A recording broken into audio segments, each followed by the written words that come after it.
اللہم صلی وسلم دائما ابدا علی حبیبک خیر الخلق کلہم۔ نبی کریم صلی اللہ علیہ وسلم کا اسم پاک۔ تاریخی طور پر یہ بات ثابت ہے کہ رسول اللہ صلی اللہ علیہ وسلم سے پہلے قوم عرب میں اپنے بچوں کا نام محمد رکھنا شاذ و نادر ہی تھا۔ آپ صلی اللہ علیہ وسلم کے دادا حضرت عبد المطلب نے آپ کا نام گرامی محمد رکھا صلی اللہ علیہ وسلم۔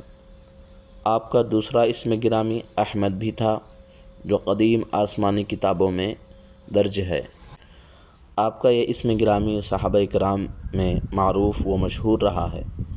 دربار نبوت کے شاعر حضرت حسان بن ثابت رضی اللہ عنہ کا یہ شعر کتب احادیث میں اس طرح ملتا ہے: صلی اللہ ومن یحف بعرشہ والطیبون علی المبارک احمد۔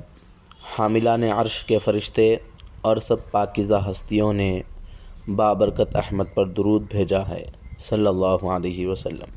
امام بخاری رحمۃ اللہ علیہ نے اپنی کتاب تاریخ صغیر میں روایت نقل کی ہے کہ حضرت علی بن زید رضی اللہ عنہ فرماتے ہیں کہ آپ کے چچا خواجہ ابو طالب فرصت کے اوقات میں یہ شعر پڑھا کرتے تھے: وشق له من اسمه لیجلہ فذو العرش محمود وہذا محمد۔ اللہ نے اپنے نام پاک سے آپ کا نام بنایا تاکہ آپ کی عظمت ظاہر کرے، پس عرش والا محمود ہے اور آپ محمد ہیں صلی اللہ علیہ وسلم۔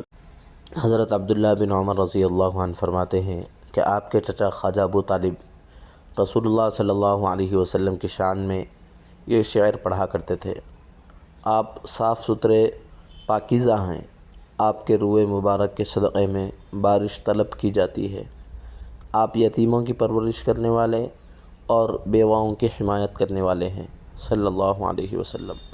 ام المؤمنین سیدہ عائشہ صدیقہ رضی اللہ عنہا آپ صلی اللہ علیہ وسلم کی وفات شریفہ کے بعد جہاں کہیں سیدنا یوسف علیہ السلام کے حسن و جمال کا تذکرہ سنا کرتیں تو بے ساختہ اپنا یہ شعر پڑھ دیا کرتی تھیں: لواحی زلیخا لو رأینا جبینہ لأثرنا بالقطع القلوب علی الید۔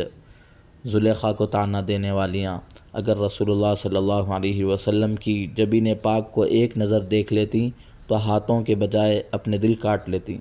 جس طرح آپ صلی اللہ علیہ وسلم کا اسم پاک معجز نما ہے، صورت پاک بھی معجزہ تھی صلی اللہ علیہ وسلم۔